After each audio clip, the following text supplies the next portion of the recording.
Throughout the years, media has grown as so much. So many different influencers, so many different places to put that influence on. Whether it's TikTok, whether it is YouTube, whether you're watching TV, scrolling through the internet, the opportunities are endless. It got me thinking, what if we had the opportunity to see where this all started, to go back 30 some years to where it first began? So what we're going to be doing today is we're going to be looking at NBA.com 30 years ago compared to where we're at today. How did it grow over the course of time? How did it change? And some specific small details to make the website slightly improved even in its first year.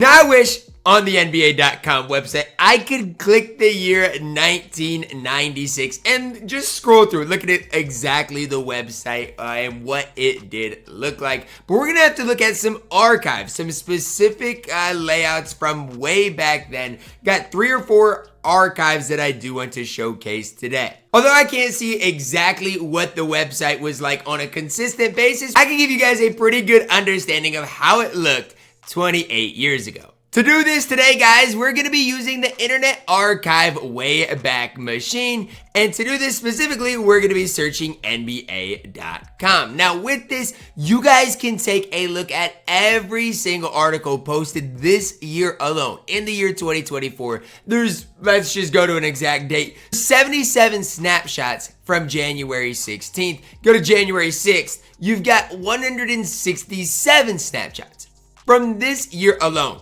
Go way back, 1996, you got a total of 5 or 6 snapshots. Some of them are the exact same thing. We're gonna only have 4 snapshots from this archive to look at, but it's gonna give us a good enough picture of what NBA.com looked like 28 years ago. The first snapshot screenshot from 1996 came from October the 22nd. And you guys can see this is our first look at what the website looked like 28 years ago. Honestly, my first thought is it's really not that bad. Now, obviously, again, TVs were out prior. You had news articles that were released way before then, so they kind of knew what they were doing. It really doesn't look too bad. Looks pretty organized as far as I am concerned. You guys can see the official site of the National Basketball Association was with everything on the side. This is great. You know, you got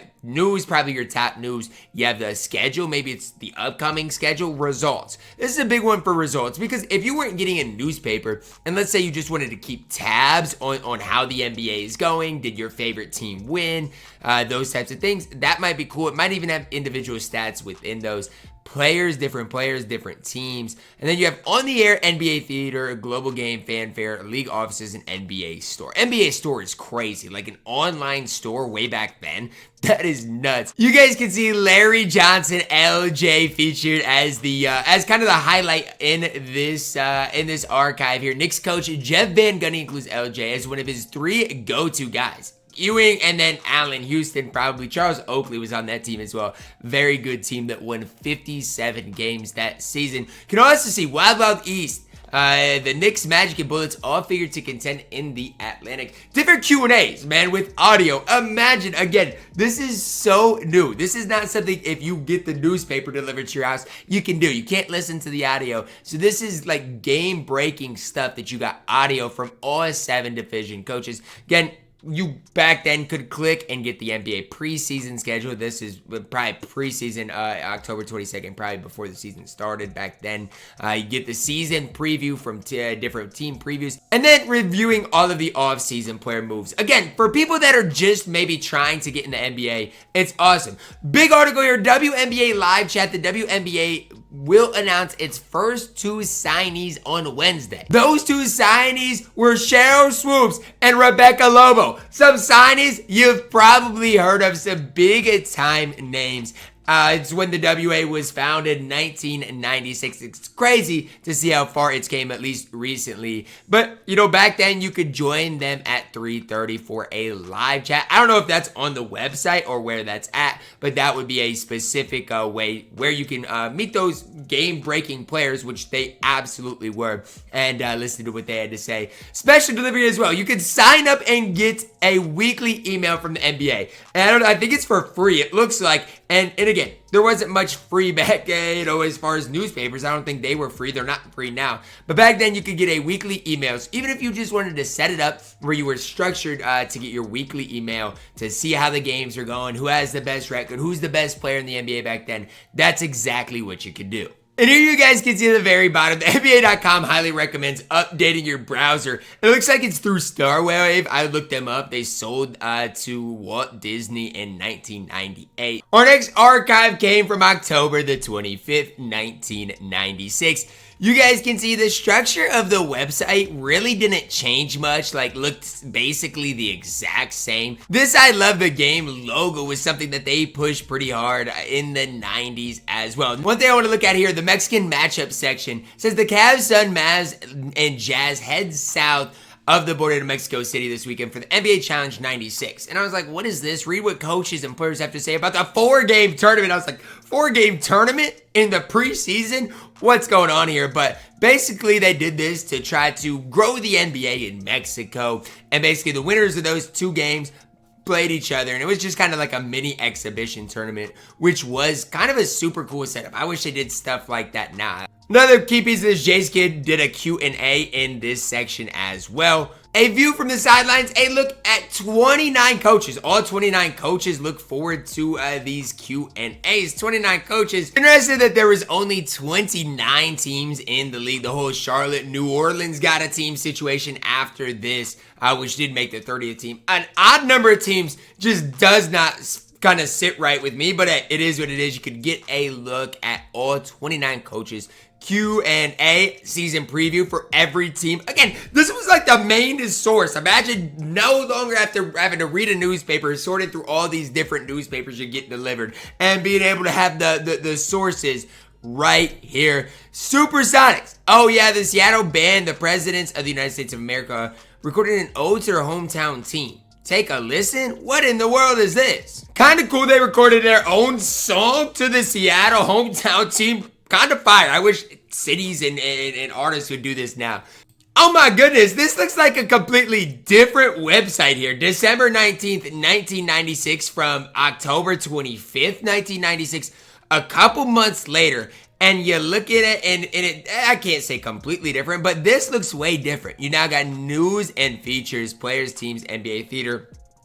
Still wonder what the NBA theater was like. Maybe that's just like a place you can watch videos, highlights, types of stuff, scores and stats, interactive NBA basics, and the NBA store. Looks like live trivia Thursday is now maybe a weekly thing. Kind of cool. Test your knowledge of NBA rules. Quarterly review basically just goes over how everything went in the first quarter of the season. Here you guys can see Camby Cares, a rookie at the time, number 2 overall draft pick in the 1996 season. Talks about giving back to the community. NBA's pushing for community involvement. Still going on now. Looks like it was big back then as well. Does the 86 Celtics move into the Final Four? What is this? The EA Sports simulations say Big O beats the 86 Celtics and 96 MJ outlasts his 91 model. This is kind of cool. Way back then, they did these types of simulations to get people involved into like in the sports simulation settings. This is crazy. Now, obviously, the 96 Bulls are going to win everything. At the time, they were the most dominant. They were the best team. So, no question, beat the 91 model. It's probably going to, beat the 71 Bucks, who were great with Kareem and Big O in their own right. But this is super cool. Now, I'm going to skip over to the section talking about Karl Malone answering questions. NBA.com, we got to be a little bit better. Rebecca Lobo talking about her leading the U.S. to a championship. And then you guys can see NBA on the air. This is something that is new that we didn't see back then, is you got the upcoming schedule. So not only were they trying to push out the NBA.com website, they were promoting TNT, NBC back then as well. And you could get the complete NBA schedule. You could win prizes by guessing the greats back then as well, voting for all-star picks. Maybe your first, this is revolutionary, man. You could vote for all-star picks. Probably the first time that fans ever were able to do it, at least online. I don't know if they did it in person before then, but that's super cool as well. Hersey Hawkins, you could get audio, listen to him sinking 8 3-pointers, which back then was nearly unheard of. But just overall, what I'm impressed with is how the NBA website went from this to this. Looks a lot better 2 months later. Then a couple days later, the first thing that catches my eye is the great Bill Walton. Chat guess with Bill Walton. Surprise, surprise, Bill Walton. It's chatting it up, just like he always would do. Same type of setting here. You got the same NBA.com thing at the top.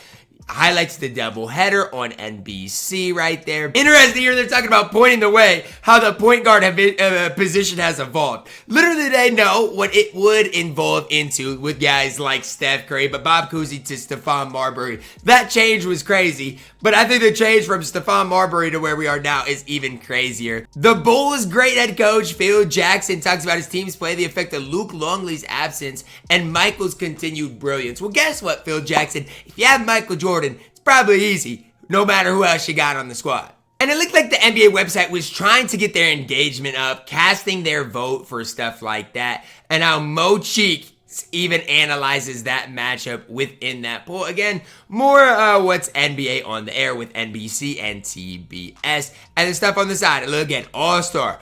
Audio of John Stockton to Karl Malone as the Jazz go ahead to stay at Miami. Just super cool from top to bottom. And I know if I was a new NBA fan and the internet just got released and NBA.com was out, I'd have been heavily invested in this. Now, we just went over 1996 and how the Wayback Machine took us way back then and how the website looked. But this is just the first episode. We're going to continue going through each and every one of these seasons. Now, it's going to be tough early on because like 1998 didn't even have any articles. But we're going to be diving into how the NBA.com website evolved over the course of time with different archives, different stories from there. It's cool for me to go back and see how Hersey Hawkins hit 8 threes, what in the world, from the first WNBA signings as well. Hopefully you guys did enjoy it. Drop a like on the video, guys. Subscribe if you're new, and as always, man, I love you guys. Have a blessed day.